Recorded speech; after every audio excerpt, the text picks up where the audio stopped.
এই যে আমার এই পুকুরটাতে কিন্তু যে ছোটো মাছগুলো দেখছিলেন সেই ছোটো মাছগুলো কিন্তু এই পুকুরে আমি দেব। সো দেখুন, অনেক বড় আয়তনের একটি পুকুর, চারিপাশ খুবই সুন্দর এবং সবসময় প্রায় রোদ রোদ লাগে এক সাইড বাদে।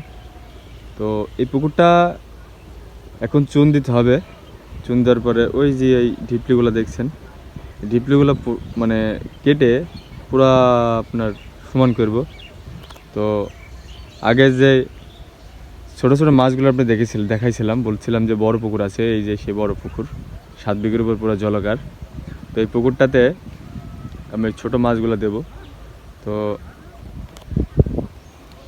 এই দেখেন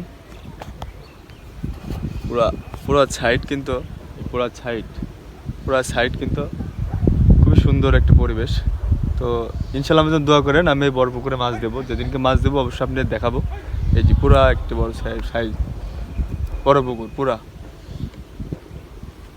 তো এইখানে এই যে ঝোড়ঝাড়গুলো আছে যেগুলা, এই যে ঝোপঝাপ, এই ঝোড়ঝাড়গুলো যেগুলো আছে, হ্যাঁ এইগুলো পরিষ্কার করা হবে।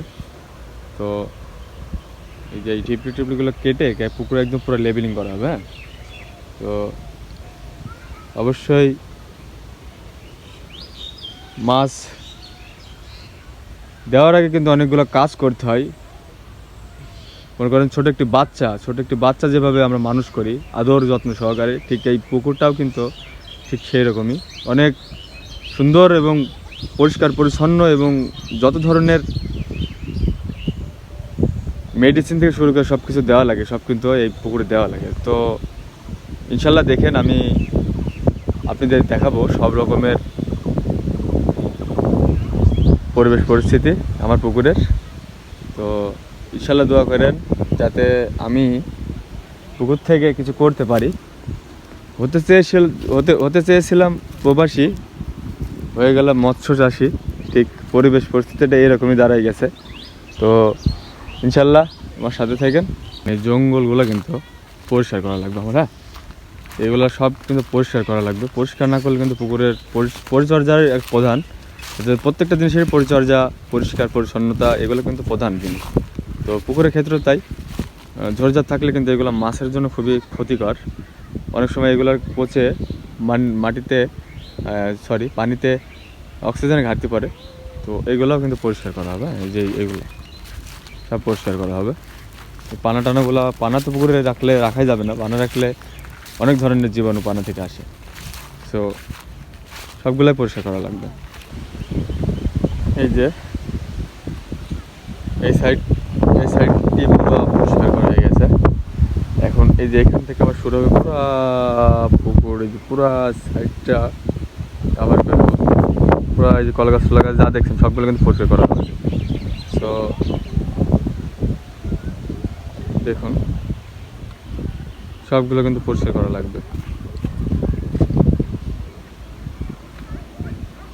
এই যে আমার পুকুর, এই যে এই সাইডে দেখছেন যে এটা আমার পুকুর। এটা পরিষ্কার করা লাগবে। এটা পানা টানা সব পরিষ্কার করতে হবে। এটা বাঁধা হবে চারা মাছ করার জন্য। হ্যাঁ, ওটা চারা মাছ করার জন্য এটা করা হবে। এই পুরো পুকুরটা দেখতে পাচ্ছেন। সো সাথে কিন্তু এই একটা